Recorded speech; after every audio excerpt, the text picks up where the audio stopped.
আসসালামু আলাইকুম প্রিয় দর্শক বন্ধুরা, আজকে আপনাদের সাথে শেয়ার করতে যাচ্ছি একটি মিষ্টির দোকান। দেখতেই থাকুন এবং আমার পাশেই থাকুন। লাইক কমেন্ট শেয়ার করবেন আর চ্যানেলটা সাবস্ক্রাইব করতে ভুলবেন না যেন, প্লিজ। আমি হলাম একজন গাড়ির ড্রাইভার। আমার কাজ হলো এখান থেকে মিষ্টি নিয়ে অন্য জায়গায় দেওয়া। তাই আপনাদের উদ্দেশ্য করে বলতে চাই, কেউ আবার আমাকে মিষ্টির দোকানদার ভাবে বসে থাকেন না। ভাইয়া, আমি হলাম সিএনজি চালক।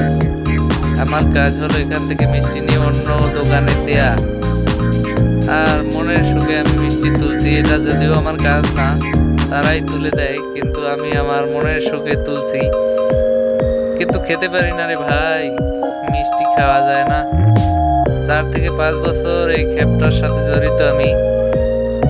প্রথম খেয়েছি অনেক, কিন্তু এখন আর খেতে পারি না রে ভাই। মিষ্টি খেলে উল্টো বের হয়ে আসে। প্রথম 6 থেকে 7টা মিষ্টি খেয়ে ফেলতাম, এখন আর সম্ভব না। দেখি শান্তি, খাওয়া যায় না রে ভাই।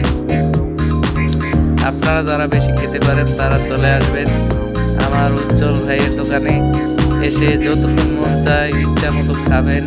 পাইকারি দাম রাখবে আপনাদের কাছে এবং আমার পরিচয় দিবেন।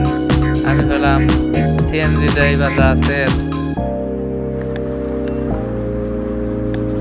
এই যে দেখতে পাচ্ছেন, এটার নাম হলো রসগোল্লা।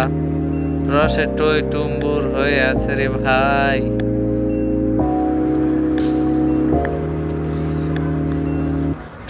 আর আমার এইভাবে উঠানের উদ্দেশ্য যদি কেউ জানতে চান, তাকে বলতে চাই আমি, এটা উঠানের মানে হয়েছে যে দোকানদারের কাছে নিয়ে দিব সে হলো শিরা দিয়ে নেবে। এই কারণে এই দোকান থেকে শিরা ঝরিয়ে তারপরে মাপতে হচ্ছে। এই মিষ্টিটার সাইজ অনেক বড় বড়। ভিডিওতে যদিও বোঝা যাচ্ছে না, বাস্তবে এই সাইজগুলো খুবই বড়।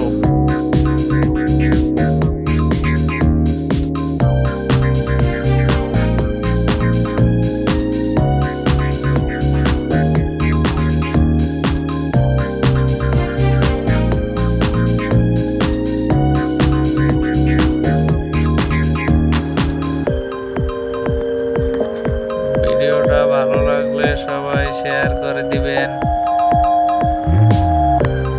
এই যে দেখতে পাচ্ছেন কত বড় বড় মিষ্টি, কিন্তু আমি খেতে পারি না। আফসোস লাগে ভাই, আপনাদের জন্য এগুলা তোলা হয়েছে।